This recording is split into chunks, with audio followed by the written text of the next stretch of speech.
오늘 주시는 하나님의 말씀은 출애굽기 20장 4절로 6절 말씀입니다. 우리 함께 한 목소리로 함께 받들어 읽으실게요. 함께요. 시작.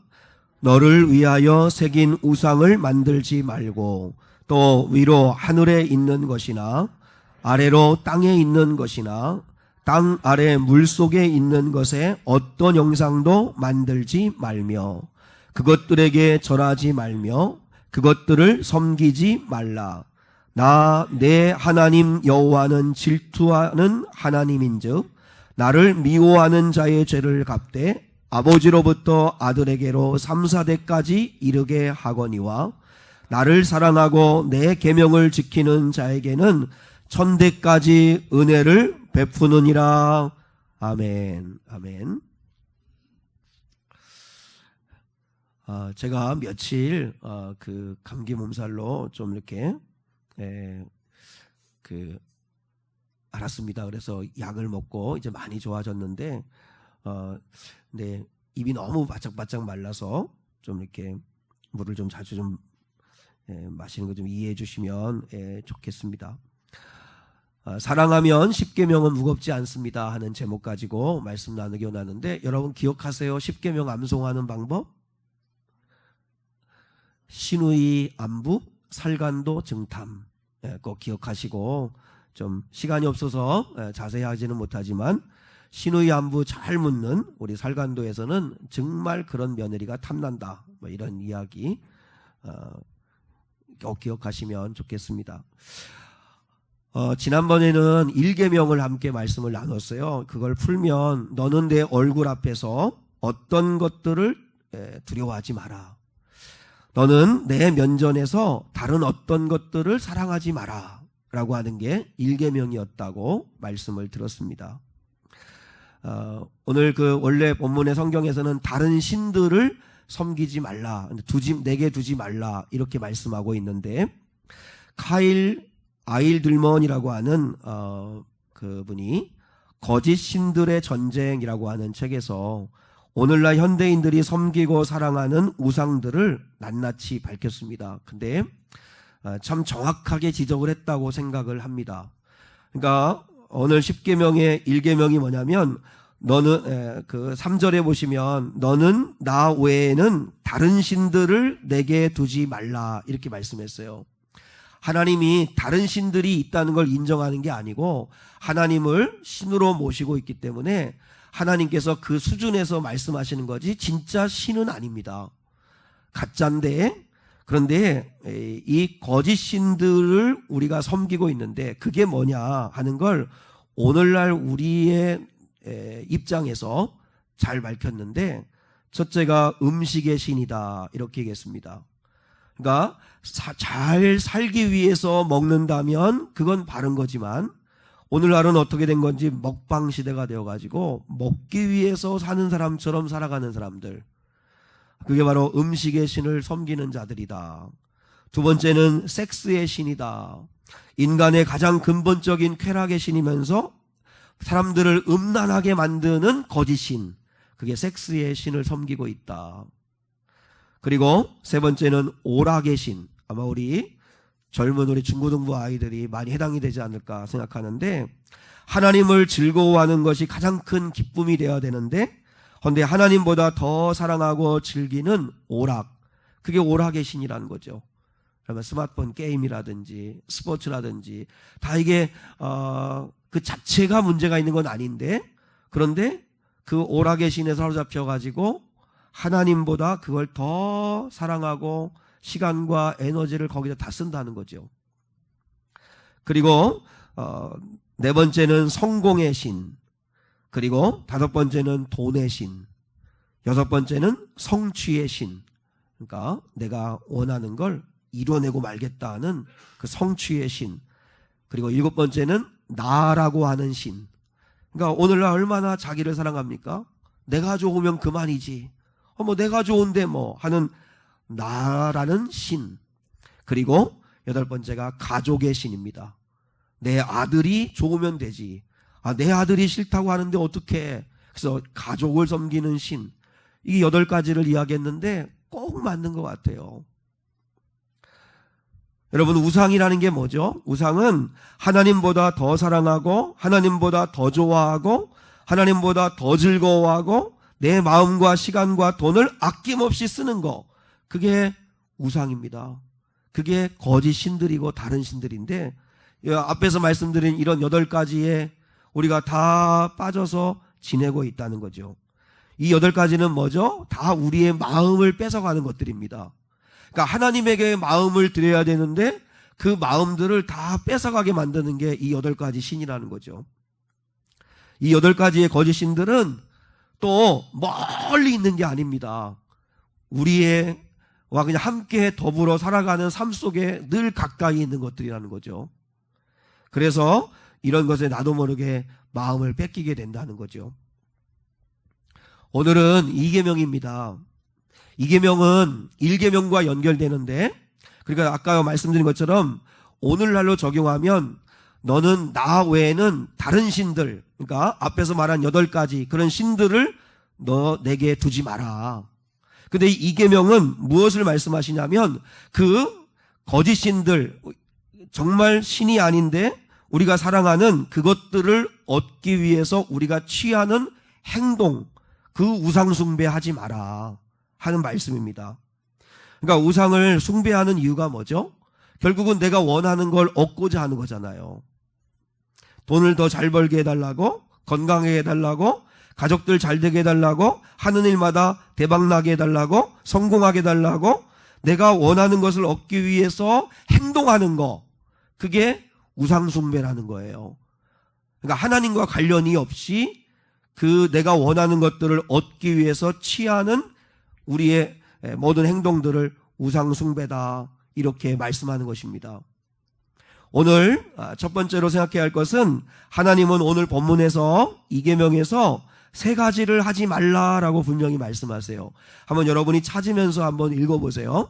자, 4절 5절만 한번 다시 읽을게요. 4절 5절 3가지 하지 말라고 하는 장면이, 말씀이 나와요. 같이요, 시작. 너를 위하여 새긴 우상을 만들지 말고, 또 위로 하늘에 있는 것이나 아래로 땅에 있는 것이나 그것들에게 절하지 말며 그것들을 섬기지 말라. 찾으셨죠? 첫 번째, 만들지 말라, 만들지 말라. 만들지 말라는 말을 다른 말로 말하면 가까이 두지 말라 하는 뜻입니다. 우리 가까이에서 우상 숭배하는 것들이 참 많죠. 또 미신들이 참 많죠. 타로점을 보거나 손금을 보거나 관상을 보거나 토종비결을 보거나 사주풀이, 손 없는 날 따지면서 이사하고 궁합을 보고, 이런 것들 우리 가까이에 있는 것들인데 절대로 하나님을 섬기는 사람들은 이런 것을 금해야 한다 말씀하시죠. 어느 분들은 그래요. 아유, 재미인데요 목사님, 아유, 다 보니까 사주팔자 다 이런 거는 다 통계던데요, 통계. 또 그냥 별 생각 없이 그냥 재미로 하는 건데요, 이렇게 이야기하지만, 그러나 그리스도인들은 그렇게 해서는 안 됩니다. 왜 그걸 손금을 보고, 왜 관상을 보고, 토종비결을 보고, 왜 사주풀이를 하고, 왜 궁합을 보고 왜 하죠? 그거 의지하려고 하는 거죠. 내가 원하는 걸 얻기 위해서 그걸 의지하는 거죠. 그러지 말라는 것입니다. 생사화복을 주관하시는 분은 오직 우리 하나님 아버지 뿐이십니다. 그러므로 여러분, 구하시고 의지하시려면 우리 하나님 아버지를 의지하고 구할 수 있기를 축복합니다. 두 번째는 절하지 말라. 그래서 절하지 말라. 우상 숭배의 형태를 말하는 거예요. 절하지 말라. 절한다는 게 뭐죠? 절한다는 건 당신에게 내가 자비를 구합니다. 당신이 나에게 복을 주시기를 바랍니다. 나는 당신만을 섬기겠습니다 하는 뜻이 절하는 것입니다. 물론 우리가 부모님을 공경해서 하는 절 말고 제사나 고사를 지내면서 절하는 것을 말합니다. 그건 절대로 그리스도인들은 해서는 안 됩니다. 특히 한국 성도들이 가장 갈등하는 것이 조상제사의 문제입니다. 예전에도 말씀을 드렸지만 유교에서 이 조상제사에는 3가지 의미가 있다고 가르칩니다. 하나는 효의 의미가 있습니다. 그래서 무엇보다도 조상에 대한 감사함을 가지고 제사한다. 물론 그거는 이해할 수 있습니다. 두 번째는 가족 공동체 간의 유대를 강화하려고 제사를 드린다. 그것도 일리가 있습니다. 제사는 흩어진 가족들이 그저 부모님이 돌아가신 날을 기억하며 한자리에 모여서 함께 유대를 강화하고 친교를 나누는 의미, 그건 중요합니다. 그런데 제사에는 세 번째 문제가 된다는 거죠. 세 번째 이 이유가 문제가 되는 거죠. 이 세 번째는 제사에는 무속사상을 기원으로 하고 있다는 것입니다. 다시 말하면 우리나라 사전에서 제사라고 하는 걸 이렇게 정의하고 있어요. 신령은 풍습으로 숭배하는 모든 신들을 말합니다. 무슨 천지신명, 삼신할매, 무슨 옥황상제니 아무튼 얼마나 신의 이름이 많아요. 그게 풍습으로 섬기는 신령이나 죽은 사람의 넋에게 음식을 바치어 정성을 나타내는 의식, 그게 제사라고 정의하고 있어요. 독일 기독교 백과사전에서는 이렇게 제사를 정의하는데, 조상 숭배는 죽은 조상들의 진노를 막고 축복을 받기 위한 목적에서 이루어진다. 살아있는 후손들이 죽은 조상들을 위한 제의식을 잘 수행할 때 조상들은 그들을 잘 보호해주며, 반면에 후손들이 제사를 소홀히 할 때 화를 가져다 준다는 것이다. 이렇게 정의했습니다. 그러니까 이 제사에는 무슨 의미가 담겨 있냐면 영적인 의미가 담겨 있다는 거죠. 거기에는 무속신앙을 기초로 하고 있다는 거예요. 그래서 이 제사를 잘 드림으로 인해서, 음식을 잘 차려드림으로 인해서 후손들이 복을 받을 것이다 라고 하는 그런 의식을 가지고 한다는 거죠. 그래서 하나님을 믿는 사람들이라면 우리는 압니다. 조상들이 찾아와서 그 음식을 먹는 게 아니라는 걸 우리는 너무나 잘 압니다. 제사는 이 세상의 권세 잡은 악한 마귀와 그의 귀신들이 경배받고 싶은 마음에서 우리를 속이는 것입니다. 죽은 자가 구천을 떠돌거나 명절 때 찾아와서 제사를 받는 것이 절대 아닙니다. 여러분 성경을 아시잖아요. 사람이 죽으면 다시 돌아올 수 없는 내세로 가는 것입니다. 천국이냐 지옥이냐로 가는 것입니다. 부자와 거지 나사로의 말씀을 아시잖아요. 죽은 자가 다시 이 생으로 돌아올 수 없어요. 귀신들은 마귀와 함께 하나님을 대적하는 타락한 천사들입니다. 그러므로 여러분 이들을 예배하는 차원에서 절하는 것은 옳지 않습니다. 특히 고린도전서 10장 20절을 꼭 기억하면 좋겠습니다. 고린도전서 10장 20절에서는 대저 이방인의 제사하는 것은 귀신에게 하는 것이요, 분명히 말씀했잖아요. 제사하는 것은 귀신에게 하는 것이요 하나님께 제사하는 것이 아니니 너희는 너희가 귀신과 교제하는 자 되기를 나는 원치 아니하노라. 하나님 말씀하십니다. 그래서 절대로 절하지 말라 말씀해요. 절하지 말라. 세 번째, 섬기지 말라 말씀해요. 섬기지 말라. 섬기지 말라는 건 노예가 되지 말라는 것입니다. 한 영화 감독이 그 목사님을 모시고 영화를 만들고 이제 영화가 잘 되기를 바라는 마음으로 목사님 모시고 예배를 드렸습니다. 그러더니 1부 예배를 드리고 나더니 2부 순서로 옆방에다가 돼지머리 놓고 고사를 지내더라는 거예요. 그러니까 자기는 교회를 다니니까 목사님 모시고 1부 예배 드리고 그 다음에 그래서 목사님이 놀래가지고 아니 어떻게 이렇게 하시냐 했더니 이건 목사님 전통이기 때문에 어쩔 수가 없다고 하시면서 그러면서 돼지머리를 놓고 고사를 지내면서 절을 하더라는 거죠. 대박나게 해달라고. 근데 여러분 고사를 한번 생각해 보세요. 우리가 한번 이성적으로 상식적으로 한번 생각해 보세요. 고사를 지내는 것을 생각해 보면 정말 이해 안 되는 게 하나 있어요. 왜 여러분 고사를 지낼 때마다 돼지머리를 올려놓을까요? 물론 돼지가 다산을 상징하고 복을 상징하는 것이기 때문에 그렇습니다.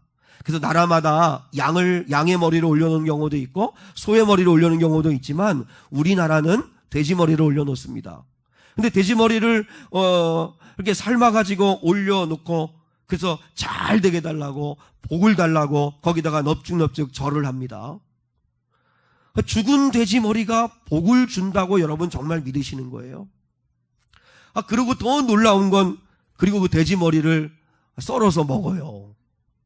자기들이 절하고 복 달라고 해놓고서 그걸 또 썰어 먹어요. 이건 정말 이상하지 않아요? 웃는 돼지 머리는 10,000원이 더 비싸다고 합니다. 그래서 여러분 도살 하시는 분들이 어떻게 이제 웃는 돼지상을 만들려고 뭐 노력을 한다고 하는데, 우리 가까이에 우상들이 참 많죠. 여러분, 하나님 분명히 섬기지 마라, 그거에 노예가 되지 마라, 그거에 매이지 마라 말씀하시죠. 혹시 우리 사랑하는 성도들, 제가 당부합니다. 여러분 집안에 한번 잘 살피셔서 하나님이 기뻐하지 않는, 아니면 어느 해외에 있것이라 기념품이라 할지라도 어떤 우상들을 갖다 놓은 거에 있다든지, 아니면 여러분 스마트폰이나 집안에 어떤 불순한 것들, 음란한 것들이 들어있다면 그거 다 내어버리기 바랍니다. 사탄은, 악한 마귀는 그것을 통해서 역사합니다. 그렇기 때문에 절대로 그런 우상들이나 형상들을 집안에 그냥 두지 마시기를 바랍니다. 특히 교회를 다니는 사람들도, 이 교회를 다니는 사람들의 신앙에도 미신적인 요소가 다분히 많이 있습니다. 이거는 성경에도 나와 있잖아요. 이스라엘 백성들이 블레셋과 전쟁을 치르는데 1차 패했어요. 왜 우리가 전쟁에 패했나? 군사력이 딸리는 건가? 무슨 문제가 있는가? 아니다, 법궤를 모시고 가지 않은 거다. 그래가지고 2차 전쟁 때는 법궤를 모시고 갑니다. 법궤를 앞세우면 그럼 마치 전쟁에 이길 것처럼 생각하는데, 그런데 어김없이 전쟁에 패했고 법궤는 빼앗겼고, 그리고 왕도, 그리고 또 왕자들도 죽임을 당하는 일들이 벌어지게 됩니다. 법궤를 모시고 가면 이길 거라고 생각했는데 전혀 그렇지 않아요. 한번 생각해 보세요. 법궤를 모시고 가는 것 자체가 마치 자신들에게 어떤 능력을 주는 것처럼 생각하는 게, 그게 뭐예요? 부적이에요, 부적.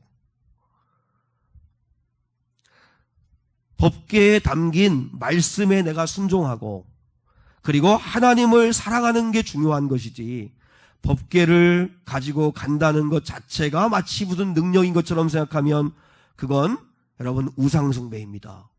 오늘 예배 드리시죠.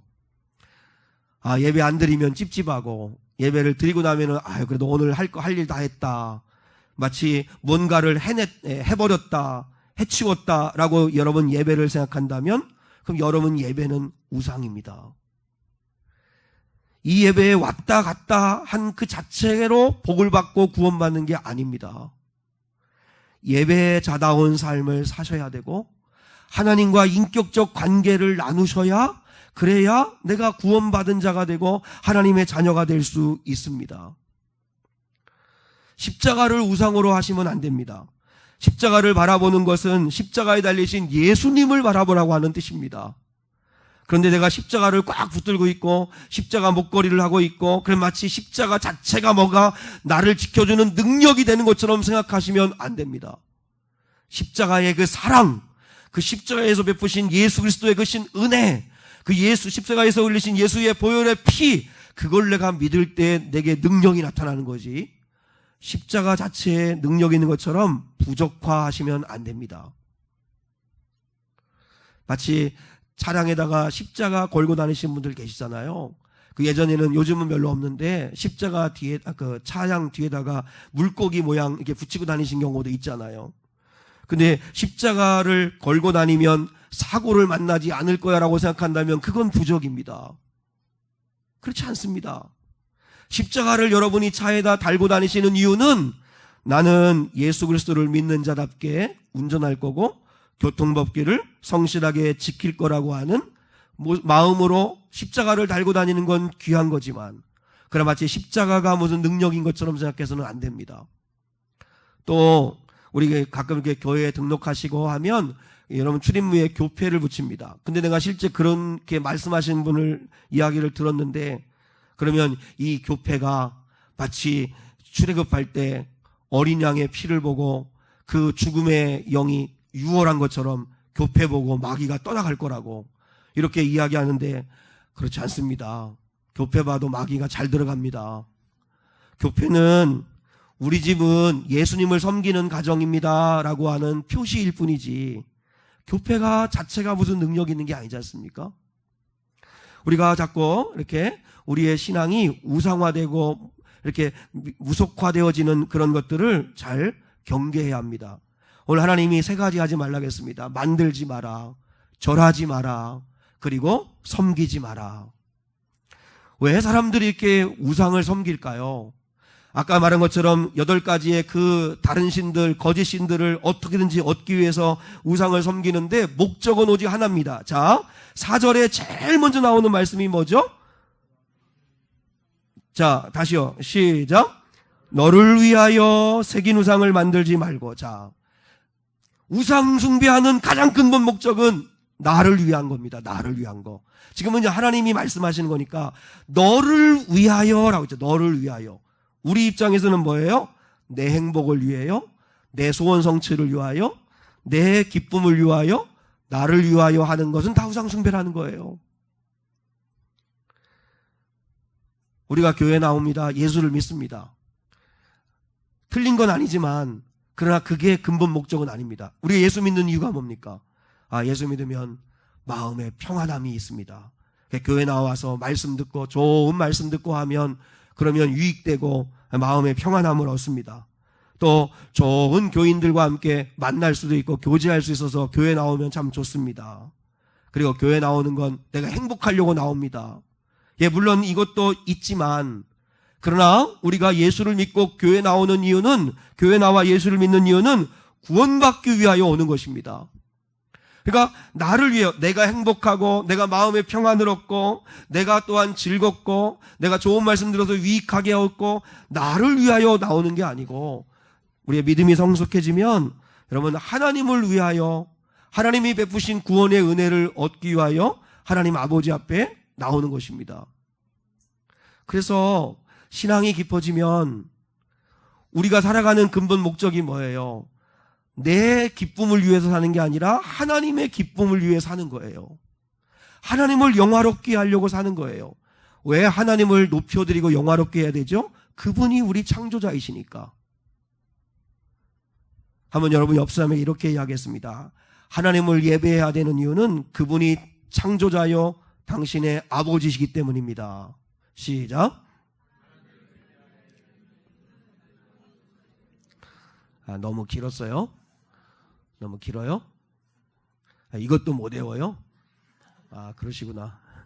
단문으로. 하나님은 우리 창조주, 우리를 지으신 자이시고 우리 아버지이시고 우리를 구원하실 자이시고 그분이 통치자이시죠. 이거 다 하라는 거 아닙니다.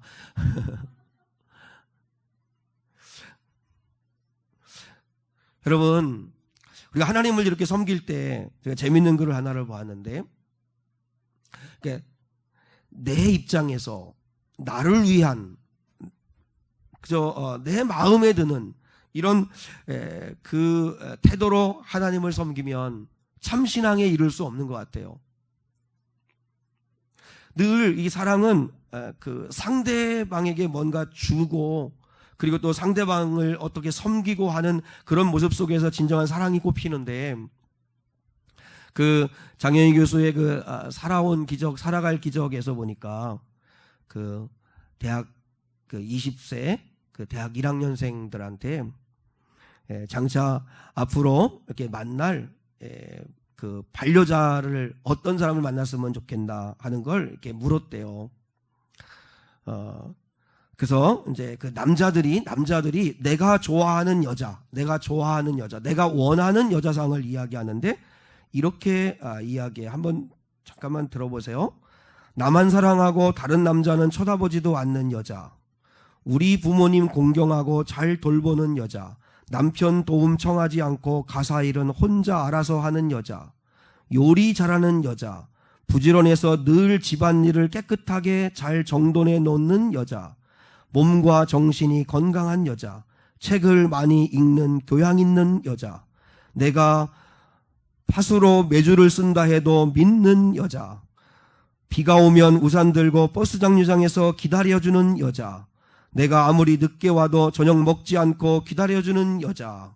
이게 남자가 미친놈이지. 이게 너무너무 예쁘지 않지만 너무 예쁜 여자는 위험하니까 조금은 예쁜 여자, 노래를 잘해 주부가요 열창 1등상 타서 나를 하와이에 데려갈 수 있는 여자, 일찍 일어나서 모닝커피를 만들어 달콤한 키스와 함께 주는 여자, 밤에 도둑이 들어와도 무서워하지 않는 여자, 뭐 이런 게 있어요. 그대 여학생들이 장래 남편감에 대해서 내세우는 조건도 만만치 않아요. 내가 좋아하는 남자, 나만 사랑하고 다른 여자는 쳐다보지도 않는 남자. 난 못해 이건. 신체 건강하고 머리 좋은 남자, 야망이 있는 남자, 유머 감각이 풍부한 남자, 돈을 많이 버는 남자, 가사일을 즐겨하는 남자, 두말 없이 우리 부모님을 부양하는 남자, 내가 야단칠 때 말없이 듣는 남자, 내 독립적 생활을 방해하지 않는 남자, 애 잘 키우는 남자, 퇴근 후에 집에 와서 요리하고 집안일 치우는 남자, 우리 부모님을 일주일에 한 번씩 방문하는 남자, 나보다 오래 사는 남자, 아침에 일찍 일어나 모닝커피를 만들어 침대로 가져다주는 남자, 내 잘못을 이해해주는 남자, 더러운 버릇이 없는 남자, 예쁜 여자를 끔찍하게 싫어하는 남자, 스포츠를 싫어하는 남자, 목소리 좋은 남자, 일주일에 한 번 비싼 레스토랑에서 외식하고자고 하는 남자, 결혼기념일과 내 생일을 절대로 잊지 않는 남자,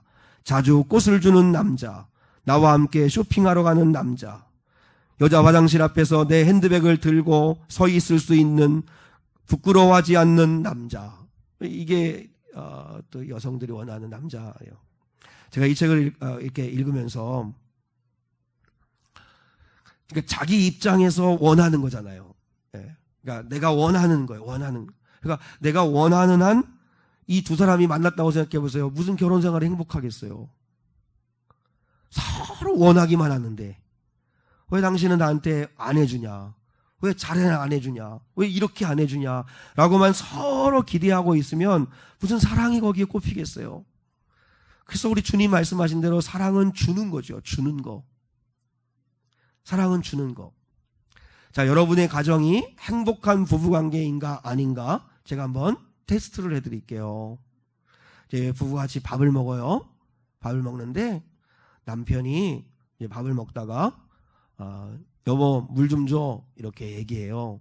그러면 아내가 넌 손이 없냐? 떠다 먹어. 이러면 부부관계가 깨진 거예요. 심각한 거죠. 근데 내가 밥 차리냐고 내가 이렇게 땀 흘리고 일하는 거 안 보여? 어떻게 내가 시켜 먹게 하려고 그래? 하면서도 떠다주는 여자, 떠다주시면 그러면 그 부부는 위기 상태예요. 위기 상태. 제일 좋은 건 뭐냐면 내가 물이 먹고 싶잖아요. 그러면 아내도 우리 아이들도 물 먹고 싶겠다 해서 조용히 일어나가지고 물을 떠서 자기도 먹고 떠다가 주는 사람. 그러면 그 부부는 행복한 부부라는 거죠. 제가 여러분의 부부관계를 위해서 묻지는 않겠습니다. 묻지는 않겠는데 여러분 어떠신가 한번 생각해 보시죠. 저는 확실하게 세 번째입니다. 뭐를 떠다주는 남자. 왜 안 믿으세요?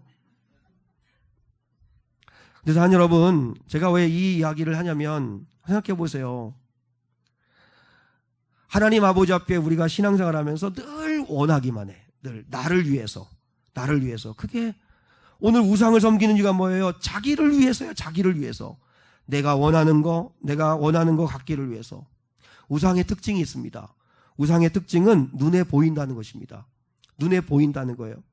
왜 이스라엘 백성들이 모세가 호렙산에 올라가서 40일 동안 눈이 안 보이니까 금송아지를 만들죠? 금송아지를 만들어 놓고 하는 이야기가 뭐예요? 이가 애굽에서 우리를 구원한 여호와 하나님이다 이러잖아요. 그러니까 그들은 여호와 하나님을 눈으로 보고 싶은 거예요. 왜 보고 싶은지 아세요? 내 통제하고 싶으니까. 내가 통제하고 싶어서. 내 시선 안에 들어와서 내 통제 아래 있기를 원하는 거예요. 근데 하나님은 한 번도 모습을 보여주신 적이 없어요. 왜냐하면 우상 숭배할까 봐. 여러분 우상 숭배는 눈으로 만들어 놓고 보고 손으로 만지고 싶어 해요. 근데 우리 하나님은 절대 그런 현상으로 일하시는 분이 아니세요. 만지고 눈에 보고 귀로 듣고 하는 그런 현상으로 일하시는 분이 아니고 우리 하나님은 그렇게 역사하신 분이 아니세요. 근데 우리는 끊임없이 눈으로 보고 싶고 귀로 듣고 손으로 만지고 싶어 해요. 그래가지고 가끔 제주도나 관광지에 가면은 만지면 그러면 소원이 이루어진다고 하니까 얼마나 사람들이 많이 만졌는지 막 거기에 반질반질하고, 그 다음에 달을 보고 소원을 빌고 뭔가 자꾸 보려고 하고 만지려고 하는 것, 그게 우상숭배의 특징이라는 거죠. 그리고 우상은 항상 화려한 의상을 입혀요. 그리고 여신이 주류를 이루어요. 왜 그렇죠? 우상숭배는 항상 음란의 영이 함께하고 있기 때문이고, 그리고 보세요. 그 이스라엘 백성들이 살아가는 가나안 땅에서도 거기에 섬기는 우상들을 보면 다 가슴이 6개씩이고, 왜 그렇죠? 다산에 그 복을 내게 달라는 거예요. 내가 원하는 그 복을 주기를 원하는 마음으로 형상으로 만드는 거예요. 그래서 늘 화려하고 이상하죠. 그리고 우상은 항상 당장의 결과를 줘요. 여러분, 점을 보러 가는 이유가 뭐예요? 그러면 당장 결과를 주잖아요. 그리고 접근성이 좋다는 거예요. 그래서 어느 방에다가 아예 신주단이 모셔놓고, 아니면 불상 모셔놓고, 어두문은 마리아상 모셔놓고, 그 방에 가면 언제든지 만날 수 있는, 내 통제 안에 있어야만 하는, 그게 우상이라는 거죠. 그리고 내가 원하는 것을 줘야 돼요. 내가 원하는 거.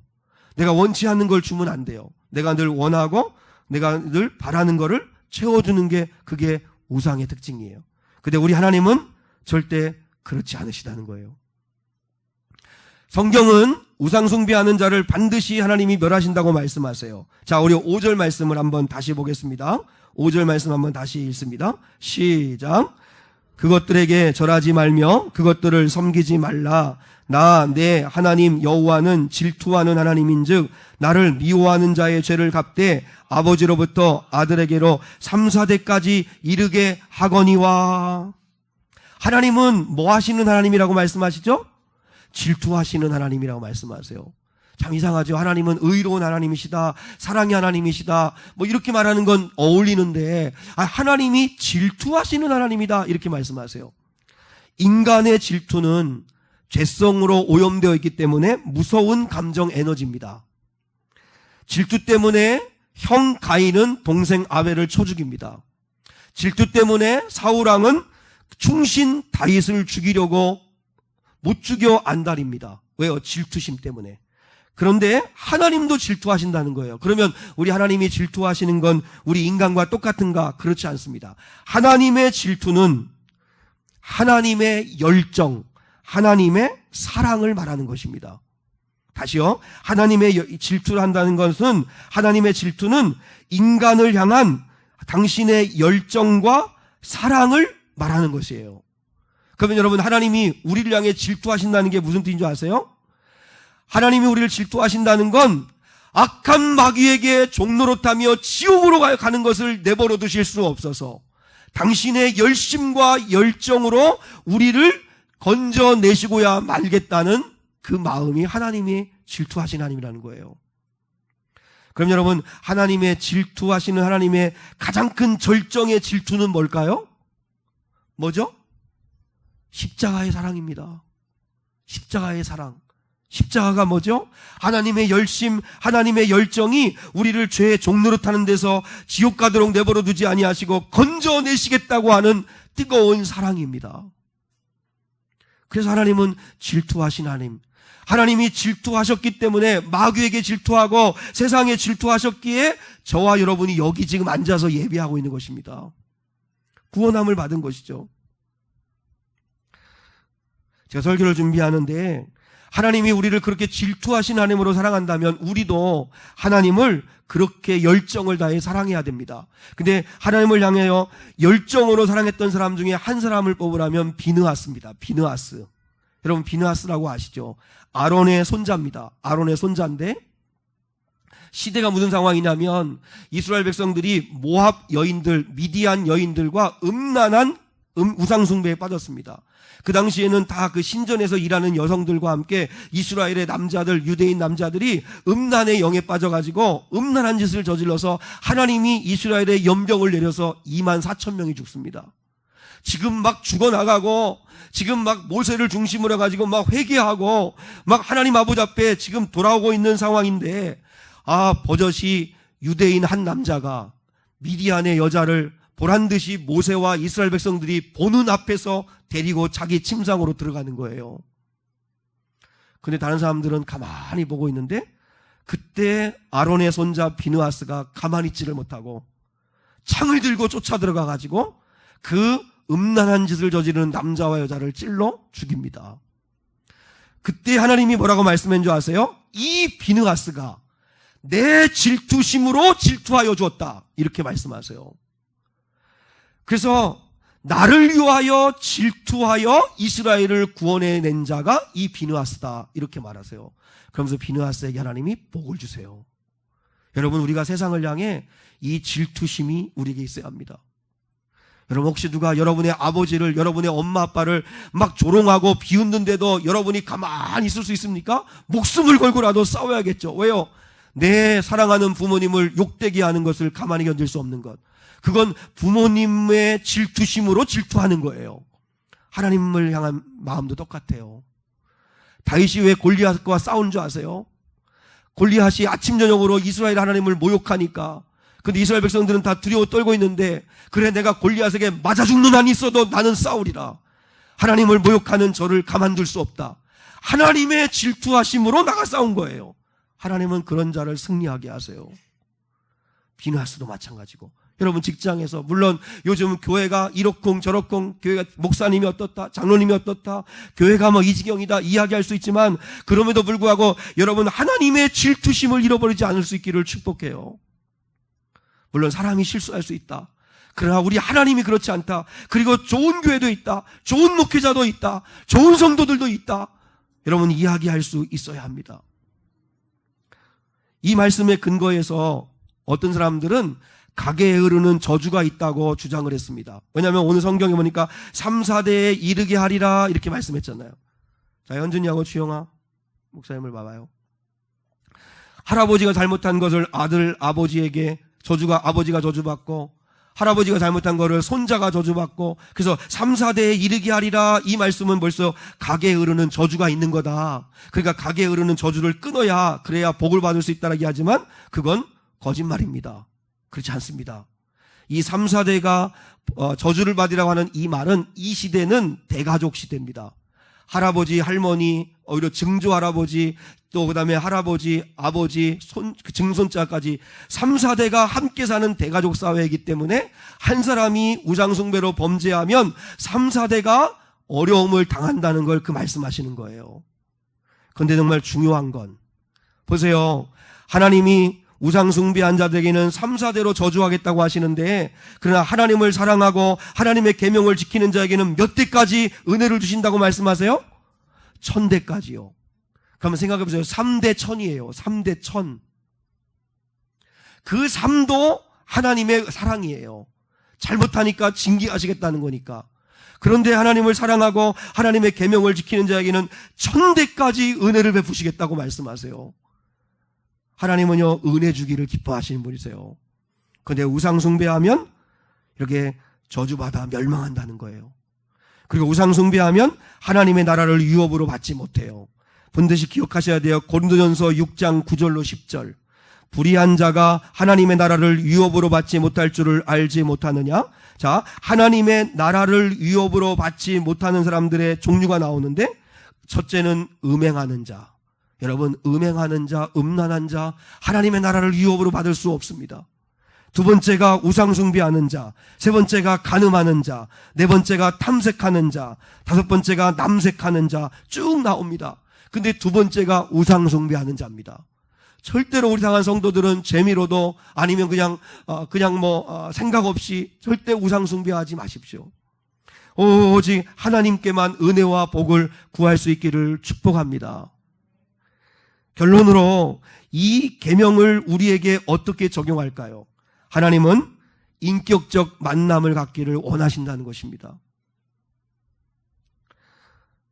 여러분, 하나님이 저와 여러분과 사이에 인격적 관계를 나누기를 원하시는 게 뭘까요? 자, 조금 쉽게, 인격적 관계를 나눈다는 건 사람과 사람으로 서로 주고받으며 이야기를 하고, 상대의 이야기를 듣고 내 이야기를 하고 서로 이해하고, 그래서 서로 좋은 관계를 유지하는 게 인격적 관계를 나누는 겁니다. 일방적인 게 아니잖아요.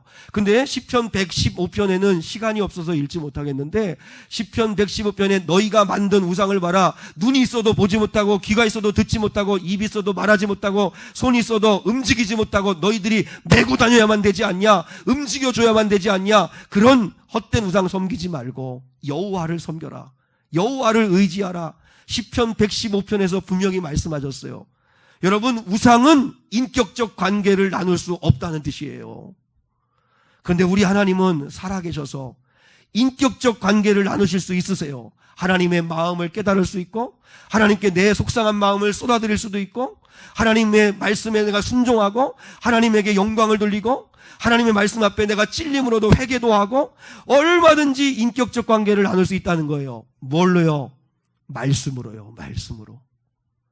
왜 하나님이 출애굽기에서 시내산에 그들을 출애굽해서 데리고 나와서 하나님이 호렙산에서 40일 동안 하나님이 모세 만날 때 왜 구름으로 막으셔서 하나님이 보이지 않게 하셨는지 아세요?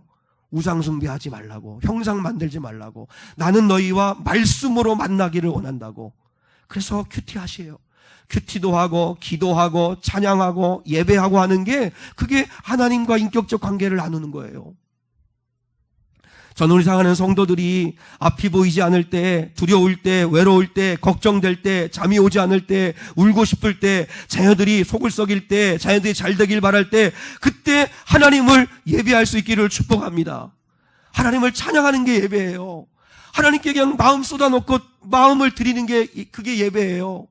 그리고 하나님의 말씀을 읽고 그렇구나, 내가 이 말씀에 순종하지 못했네, 찔림을 얻기도 하고 이 말씀에 위로받기도 하고 그 말씀에 힘을 얻기도 하고 이 말씀대로 이루어지길 바란다는 마음으로 약속으로 붙잡기도 하고 그렇게 해서 하나님과 인격적 관계를 나누시는 거예요. 인격적 관계를 나누게 하려고 성령을 보내주셨잖아요. 성령님이 계세요. 하나님의 음성을 여러분이 듣고자 하면 들을 수 있어요. 얼마든지 할 수 있어요. 그런 은혜가 저와 여러분에게 있을 수 있기를 주님의 이름으로 축복합니다. 자, 여러분, 말씀 앞에 놓고 힘을 얻으시고 그리고 또한 위로받으시고 책망을 들으시고 회개도 하고 울기도 하고 하나님과 얼마든지 마음과 마음을 나누어서 하나님을 사랑하는 저와 여러분이 될 수 있기를 축복합니다. 하나님을 사랑하면 오늘 6절에 있는 말씀처럼 나를 사랑하고 여러분, 제일 중요한 건 아까 4절에서는 너를 위하여 이렇게 돼 있잖아요. 그러니까 이걸 뒤집으면 우리 입장에서 보면 나를 위하여가 우상이고 하나님을 사랑하고 하나님의 계명을 지키는 자가 그가 천대까지 은혜를 받을 거고 그리고 하나님을 사랑하기만 하면 십계명은 무겁지 않습니다. 십계명은 너무나 우리에게 행복을 위해 주신 말씀입니다. 십계명 어디 하나가 우리에게 여러분 무거운 짐이 되는 말씀이 어디 있습니까? 좋은 관계 속에서 성도답게 행복하게 살려고 주신 말씀입니다. 이 말씀을 깨달아 하나님을 더 사랑하고 그분의 말씀을 지켜 천대까지 은혜를 받으시는 우리 모든 성도들 다 될 수 있기를 축원합니다.